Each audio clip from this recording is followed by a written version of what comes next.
Son las 8:45 de la mañana y está conectado nuestro siguiente invitado y está con nosotros Carlos Andrés Pérez, quien es oficial del Programa Global de Trata de Personas y Tráfico de Migrantes de la Oficina de las Naciones Unidas contra la Droga y el Delito, y aquí hay que hablar de la prevención de trata de personas que se va a estar celebrando el día de mañana, este día, y la campaña del año 2024 está enfocada en niños y niñas. Muy buenos días. Cuando yo vi el nombre del invitado me asusté. ¿Ah? ¿Revivió? Muy buenos días. Bienvenido, Carlos. Un gusto compartir con ustedes. Cuéntenos un poco más de por qué se va a estar celebrando este día mañana 30 de julio y qué es lo que más se ha visto con el delito de la trata de personas, sobre todo en niños y niñas. ¿Por qué enfocado en niños y niñas este año? Perfecto, pues como ustedes lo anunciaron, el día de mañana se celebra el Día Internacional contra la Trata de Personas. Esta es una fecha que fue acordada por la Asamblea General de las Naciones Unidas desde el año 2010 de conmemorar el 30 de julio como la fecha en que todos los países y las organizaciones que trabajan contra esta problemática deben manifestar su voz de rechazo. Entonces mañana tendremos la conmemoración de este día. La trata de personas no es un secreto, es una situación en donde a una persona se le ofrece trasladarse de una ciudad o de un país a otro y termina siendo víctima de las redes de explotación sexual, explotación laboral. Y esto está ocurriendo y hay que visibilizarlo y mañana es su oportunidad para ello. También sería interesante saber más o menos cómo se realiza esta trata en la región, cuáles son las formas más comunes en que se realiza. Sí, efectivamente, América Latina es una región, digamos, afectada por la trata de personas. La oficina que yo represento, que es la Oficina de las Naciones Unidas contra la Droga y el Delito, expide o publica cada 2 años un reporte global. En el último reporte publicado en el 2022 hablamos de que las víctimas de la trata en un 42% son mujeres, en un 23% son hombres, en un 18% son niñas y en un 17% son niños. Este es un delito que ocurre o que históricamente se había conocido con finalidad de explotación sexual. Muchas historias, noticias que los medios han registrado de mujeres que salen de países latinoamericanos y son explotadas sexualmente en países europeos o asiáticos.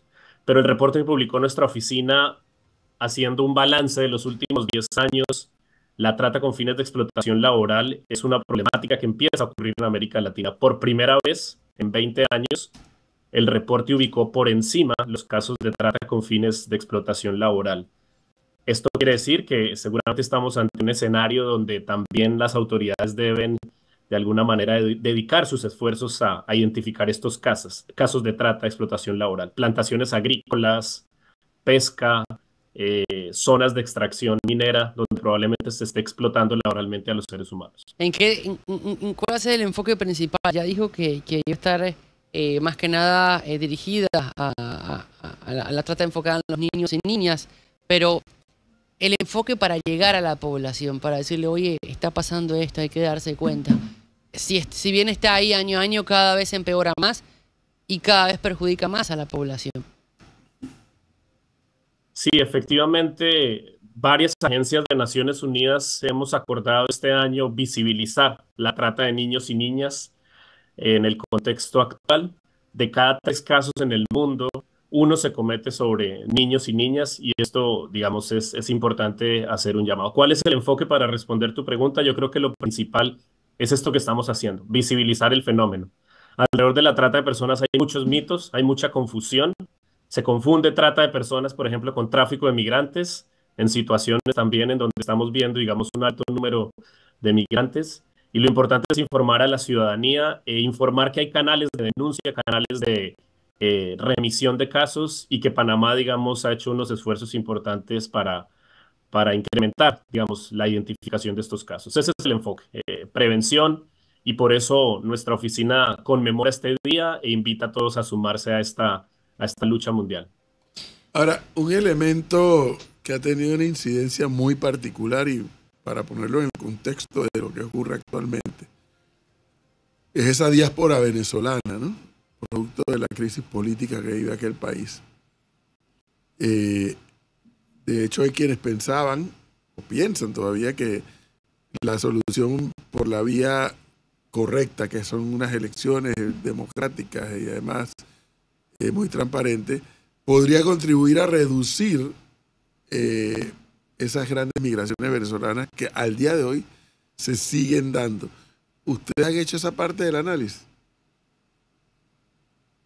La trata ocurre en cualquier contexto y definitivamente los contextos migratorios son uno de ellos. Hay un reto en los contextos migratorios y es la identificación de los casos. Las personas que cruzan fronteras internacionales muchas veces las cruzan sin una intención de quedarse en un país. Por eso desde Naciones Unidas se habla de países de origen, tránsito y destino. Y hay dificultades en esta identificación. Las personas permanecen poco tiempo, siguen la ruta migratoria. Y yo creo que en cualquier escenario, en cualquier país, en cualquier frontera donde ocurran estos contextos migratorios, hay que hacer un esfuerzo adicional en esos procesos de identificación de los casos.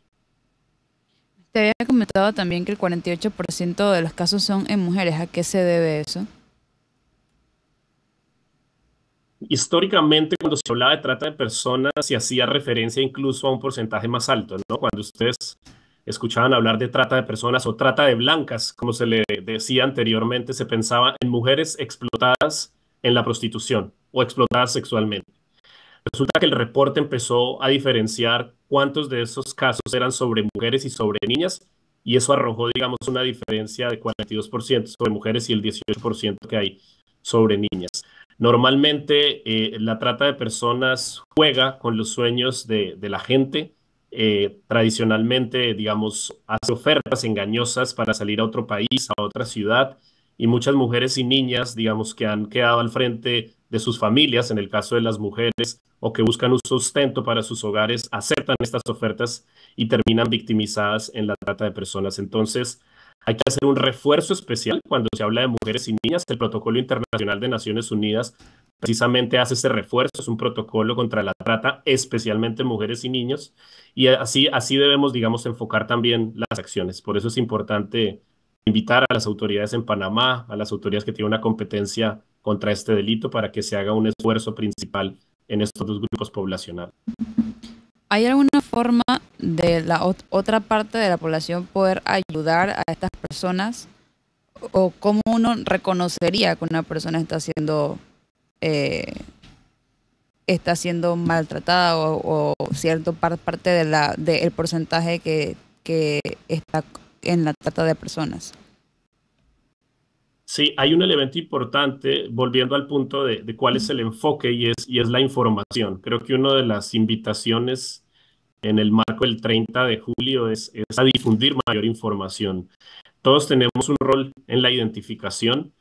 Todos podemos estar muy cerca de un caso de la trata de personas. Estamos en situaciones y en sociedades donde hay mucha diferencia, inequidades sociales, pero cuando esas inequidades, cuando vemos ese vecino, ese familiar que digamos que ha luchado, que busca un trabajo, pero vemos que la situación en la que está involucrado ya vulnera su libertad, es decir, vemos, por ejemplo, cómo se le retiene pasaportes a alguien, cómo la gente firma muchas veces contratos en otros idiomas sin entender lo que ya esté ahí escrito, cómo los horarios que parecieran laborales, digamos, pasan de lo laboral y entran a una situación de explotación, personas que están en un lugar pero no pueden salir, personas que están en un lugar pero no tienen claridad sobre sus salarios, horarios de descanso.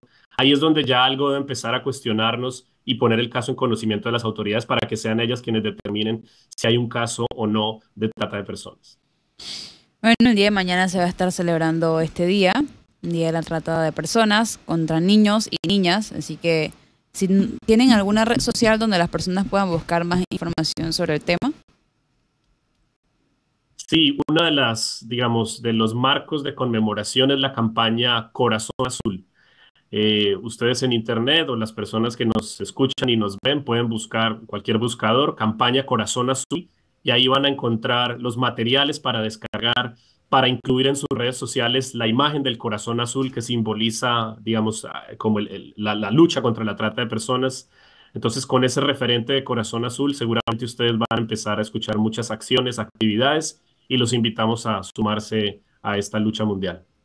Muchísimas gracias por habernos acompañado esta mañana. Gracias, don Carlos Andrés.